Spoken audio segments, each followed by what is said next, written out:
नमस्ते फ्रेंड्स, आइए हम चर्चा कर रहे थे। हमारा चैप्टर नंबर 10 था और लोकस बिंदु पथ की हम चर्चा कर रहे थे। 10.2 में हम आ चुके थे। फ्रेंड्स, लोकस बिंदु पथ मैंने पहले भी बताया था, ये ऑब्जर्वेशन का चैप्टर है। जितना अच्छा हमारा ऑब्जर्वेशन होगा उतना ही अच्छा समझ में आएगा।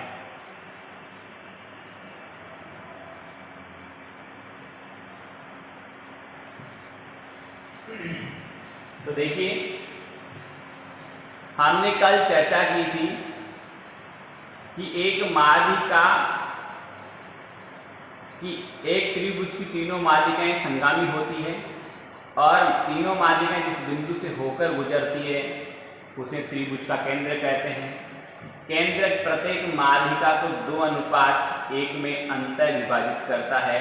इतनी चर्चा हमने कर ली। और 10.2 के हमने फर्स्ट, सेकंड, थर्ड और फिफ्थ डाउट मैंने आपको एक्सप्लेन किए थे। मैं फोर्थ पे आता हूँ और आपको एक्सप्लेन करता हूँ कि फोर्थ में क्या क्या है। स्टूडेंट, क्वेश्चन नंबर 4 ये कहता है कि सिद्ध कीजिए कि त्रिभुज की दो माध्यिकाओं का योग तीसरी माध्यिका से अधिक होता है। तो देखिए, इसके लिए मैं बात करता हूँ। हमारा चैप्टर वही है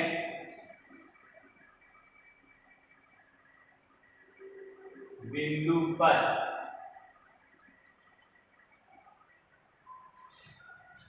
लोकस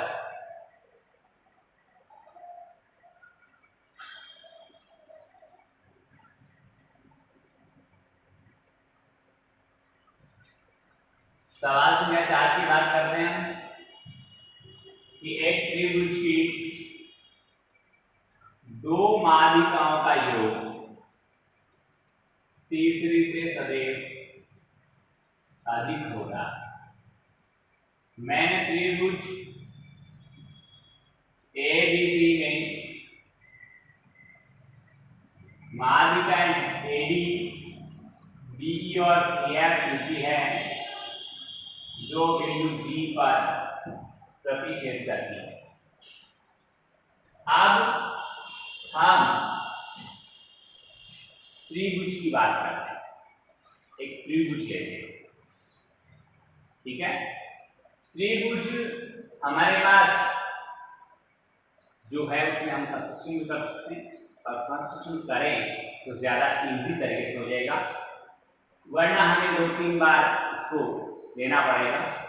एक बार में ही यदि इसे सोल्व करना है तो हम ऐसा कहेंगे कि साहब जितना इजी है उतना ही मैंने एडी को आगे बढ़ाया।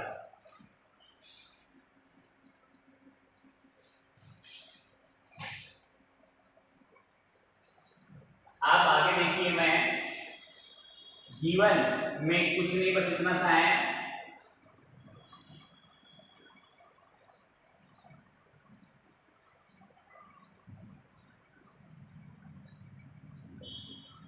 कि त्रिभुज एबीसी की माध्यिकाएं एडी, बीई व सीएफ बिंदु जी पर प्रतिच्छेद करती है।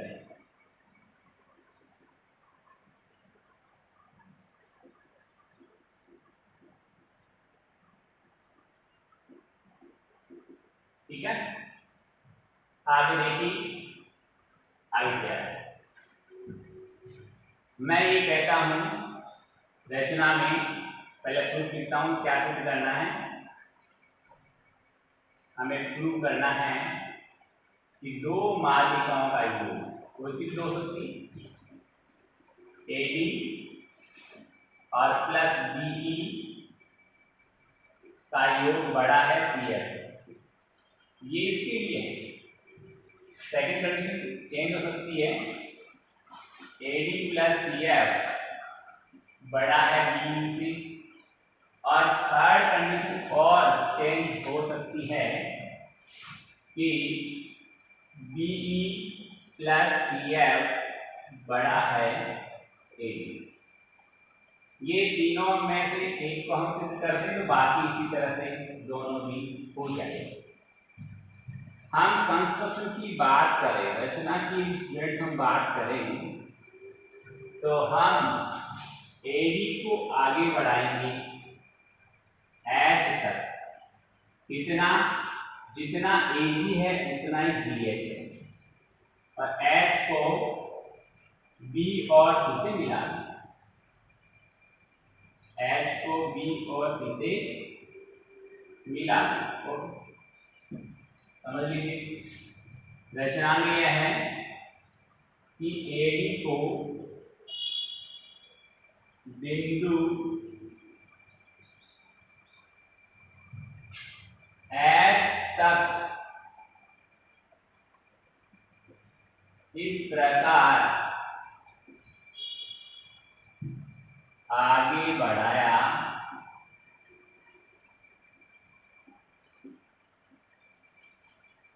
कि एजी बराबर जीएच तथा एच को बी व सी से मिला। ठीक है। प्रूफ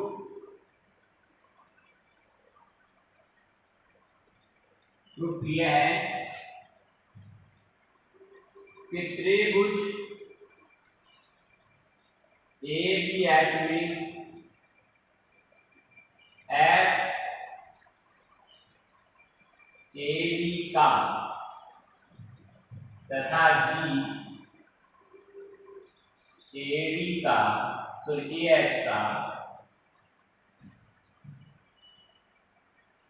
मध्य बिंदु है।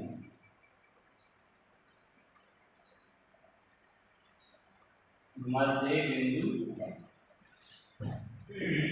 समझ आ गया? और लिखना चाहो तो लिख देना, क्योंकि हम जानते हैं त्रिभुज की दो भुजाओं के मध्य बिंदुओं को मिलाने वाला रेखाखंड तीसरी भुजा के समांतर और लंबाई में उसका आधा होता है। ये लिख सकते हैं भाषा में। और फिर लिखेंगे आता है, ये भाषा लिखना मेरे बोली आता है यहाँ पर एफ जी या जी एफ समांतर हो गया बी एच के, और ये एफ जी बी एच के समांतर है तो पूरा ये एफ सी है वो भी बी एच के समांतर होगा, और एफ सी बी एच के समांतर है तो जी सी भी बी एच के समांतर होगा।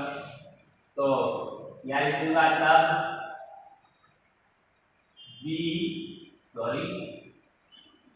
जी सी समांतर है बी एच होगा। हो गया। इसी प्रकार ऐसे ही थीम हम एक दूसरा त्रिभुज बच रहा है उसमें लगाएंगे। त्रिभुज ए सी एच में ए सी का मध्य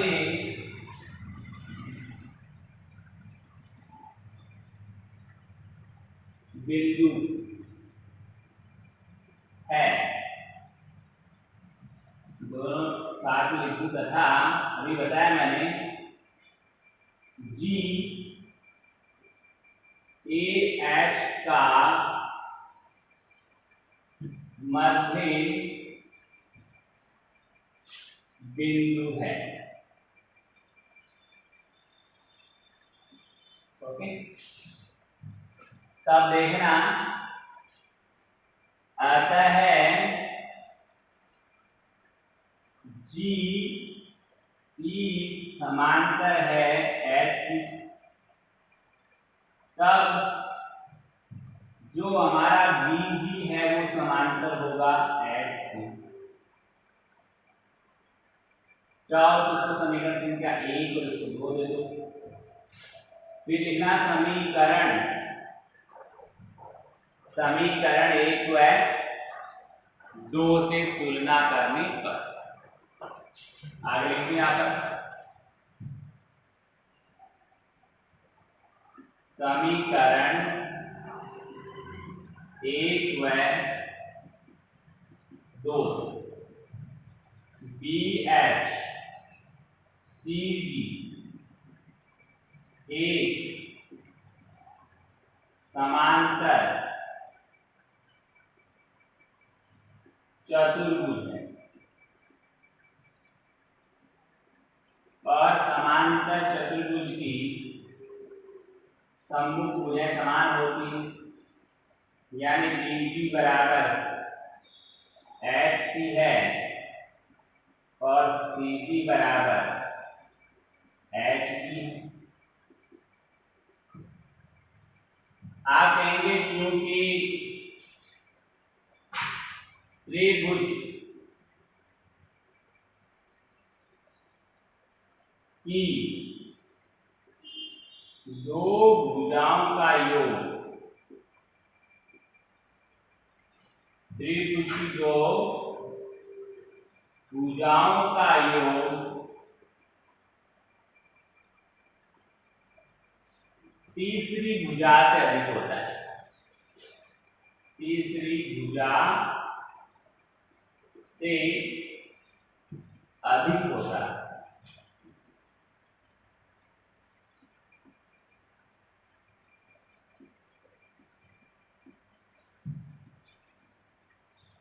ठीक है, तो या तब त्रिभुज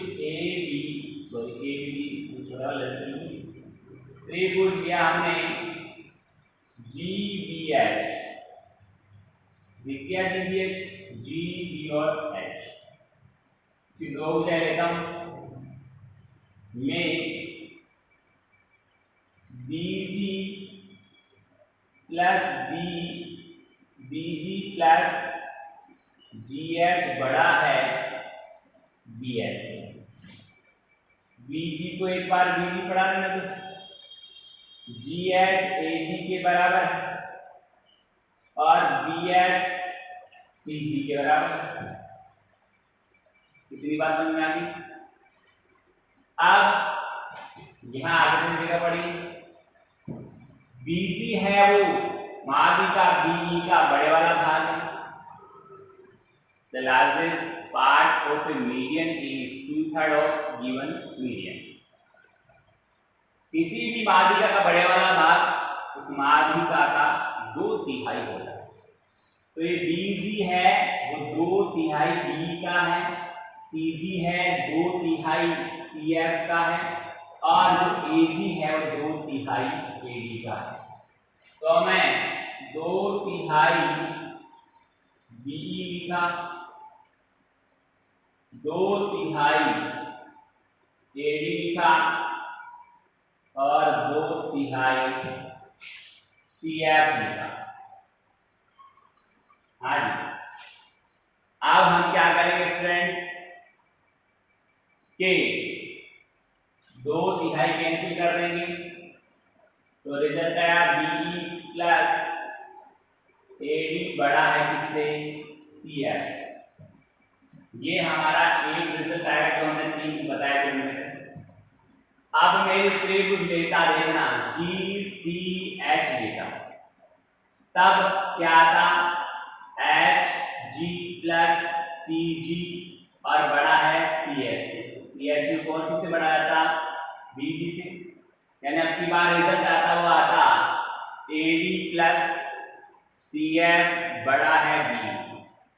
जब मैं इधर आता दूसरा त्रिभुज लेता, तो इसी प्रकार हम तीनों स्टेटमेंट को प्रूव कर सकते हैं जो मैंने आपको बोर्ड पे लिखे हैं।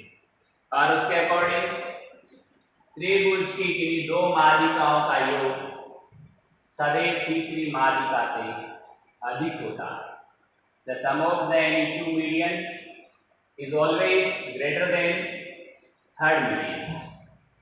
ये हमारा स्टूडेंट्स हुआ सवाल संख्या 4। 5 कैसे करना है मैं आपको बता चुका हूं। 6 में आता हूं कि त्रिभुज एबीसी का लंब केंद्र P है, तो सिद्ध करना है त्रिभुज पीबीसी का लंब केंद्र A होगा। आइए चर्चा करते हैं हम इस पे।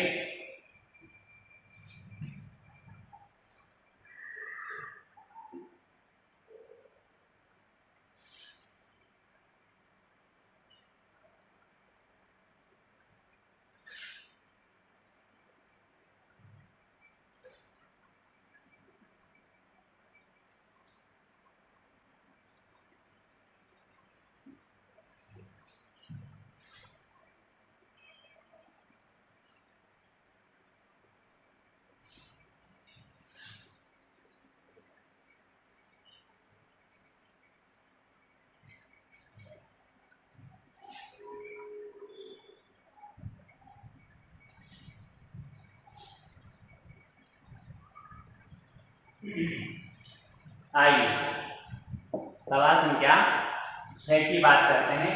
और सवाल में था क्या, पहले डायग्राम बनाना देखिए।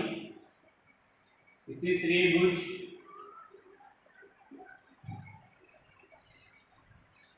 के तीनों शीर्ष एडी, बीई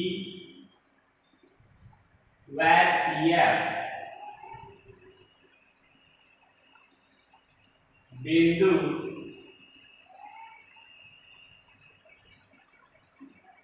जी पर प्रतिष्ठित करते हैं। ठीक है, या P दिया हुआ है सवाल में, तो P मान लें। ये जहां पर तीनों शीर्ष लंब प्रतिच्छेद करते हैं, अर्थात तीनों शीर्ष लंबों के संगामी बिंदु को त्रिभुज का लंब केंद्र कहा जाता है। P त्रिभुज एबीसी का लंब केंद्र है।